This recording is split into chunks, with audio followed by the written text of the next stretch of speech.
अस्सलाम वालेकुम वरहमतुल्लाहि वबरकातुह। वालेकुम आदिल अस्सलाम साहब, वरहमतुल्लाहि वबरकातुह। मैं राजस्थान से हूँ।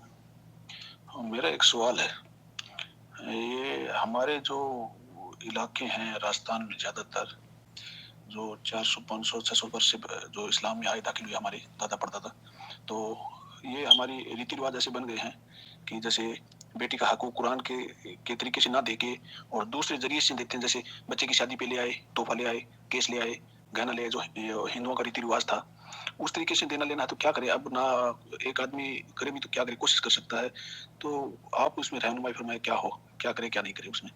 क्या बीबी के मायके वालों से बोल रहे हैं कि भाई ये शरीयत के खिलाफ है, बेटी का हिस्सा कुरान में जो वाजे है उस तरीके से, तो वो भी बाप के इंतकाल के बाद में होती है विरासत। आप क्यों अपने आप पे जुल्म कर रहे हैं, क्यों किसी पे कर रहे हैं? तो समझ में नहीं आ रहा है उनको भी और ना बीबी को आ रहा है। तो इस मसले में क्या करें, क्या करें, हमारी रहनुमाई करें। और दूसरा सवाल ये है आदिल साहब कि जैसे हम पहले तो हम गुमराह थे, गुमराही में घूम रहे थे और उनके साथ ही हम थे।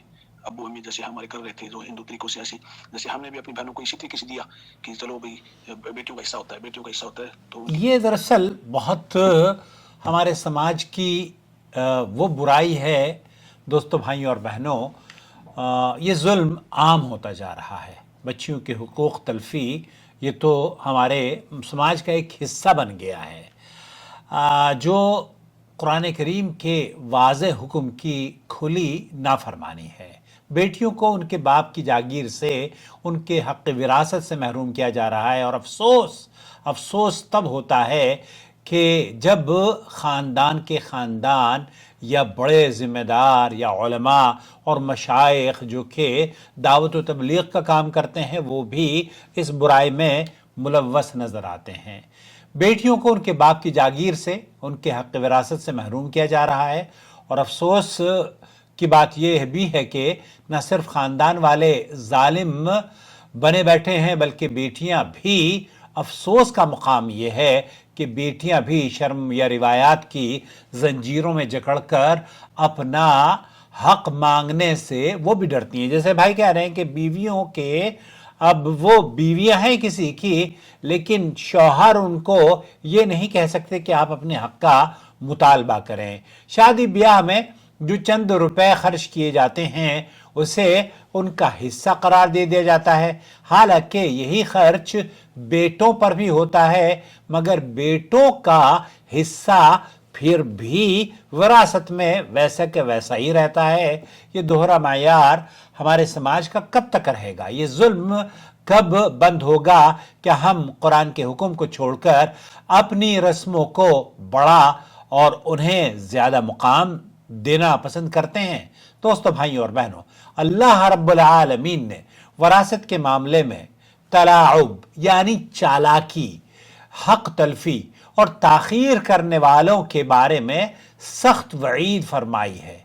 जी हाँ, और ये तलाउब का जो लफ्ज़ है ना, ये तलाउब का लफ्ज़ दरअसल बहुत मुनासिब है यहाँ पर, इसलिए कि जहन साजी गैर शऊरी तौर पर की जाती है कि भाई का ऐसा हो जाएगा, भाई वैसा हो जाएगा, आप तो अपने घर में खुश हो, उसका गुजर बसर हो जाएगा, वगैरह वगैरह। ये तलाउब है, ये चालाकी है बहनों को उनका हक या बेटियों को उनके हक से महरूम करने की। और इस सिलसिले में वक़द हज़्ज़रना अल्लाहु अज़्ज़ व जल, अल्लाह रब्बुल आलमीन ने इस के बारे में हमें तनबीह फरमाई है। तिल्का हुदूदुल्लाह वमन यतअद्दा वमन युतिइल्लाह व रसूलहू। अल्लाह ताला कुरान करीम में जब ये जिक्र करता है ना कि यहाँ हुदूद की पामाली न की जाए, तो अल्लाह रब्बुल आलमीन यहाँ इस आयत को बयान करता है, तिल्का हुदूदुल्लाह वमन युतिइल्लाह व रसूलहू युदखिलहु जन्नातिन तजरी मिन तहतिहा अल-अनहार खालिदीन फीहा व ज़ालिका अल-फौज़ुल अज़ीम। ये कुरान करीम की आयत इस बात की दलील है। यहाँ ये अल्लाह की हुदूद है। अल्लाह ताला फरमा रहा है जो उनका एहतराम करेगा वो जन्नत का वारिस होगा, और जो उनकी नाफरमानी करेगा उनके लिए जहन्नुम का जिल्लत वाला अजाब होगा। तिल्का हुदूदुल्लाह। और फिर अल्लाह ताला قرآن کریم میں اللہ کے رسول صلی اللہ علیہ وسلم نے بھی، نبی کریم صلی اللہ علیہ وسلم نے حضرت انس بن مالک سے مروی ہے، کہتے ہیں کہ جو شخص اپنے وارث کو وراثت سے محروم کرے، اللہ قیامت کے دن اسے جنت کی وراثت سے محروم فرما دے گا۔ یہ حدیث، اب بتائیے کہ کتنی سخت وعید اس حدیث میں آئی ہے کہ آپ کی جنت سے آپ کو محروم کر دیا جائے گا۔ اسے ابن ماجہ اور سنن وغیرہ نے روایت کیا ہے۔ سوال یہ پیدا ہوتا ہے کہ کیا بیٹیوں کو اپنا حق مانگنا جائز ہے یا نہیں؟ تو یاد رکھیں، دین اسلام نے بیٹی کو حق دیا ہے، اور حق مانگنا ظلم نہیں ہے۔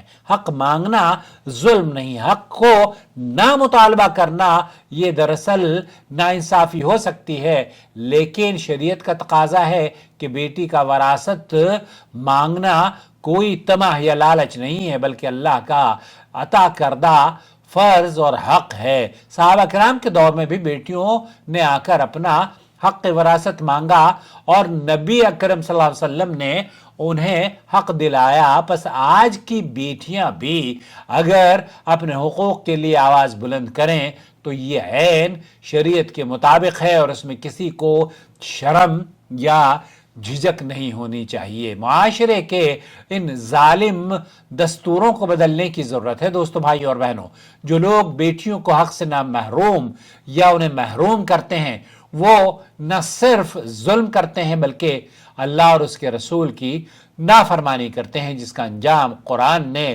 جہنم قرار دیا ہے۔ آئیے ہم سب مل کر یہ عہد کریں کہ بیٹیوں کو ان کا حق دیں گے، وراثت کے معاملے میں اللہ کی حدود کا احترام کریں گے، انہیں پامال نہیں کریں گے، وہ جو اللہ تعالیٰ کے قاعدے اور قانون ہیں ان پر عمل کرنے کی کوشش کریں گے، اور اپنی رسموں کو دین کے تابع کریں گے، نہ کہ دین کو رسموں کے پیچھے چپکائیں گے۔ یہی وہ قدم ہے جو ہمارے گھروں میں برکت، انصاف اور خوشی لائے گا، اور اللہ کی رضا کا بھی یہ حصول کا اللہ کی رضا کے سبب بنے گا۔ اگر آپ چاہیں تو اس ویڈیو کو اپنے حلقے میں شیئر کریں تاکہ اس ناانصافی کے خلاف ہم آواز اٹھائیں، اور ان بچیوں کو جو کہ حق سے محروم رکھ دی جاتی ہیں، انہیں اللہ کے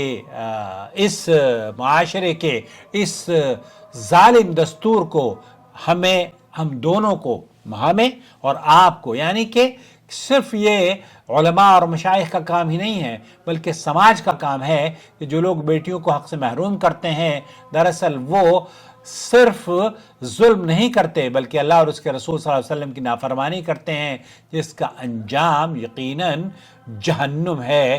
اللہ رب العالمین ہم سب کو جہنم سے بچائے اور انصاف کرنے والا بنائے۔ آمین یا رب العالمین۔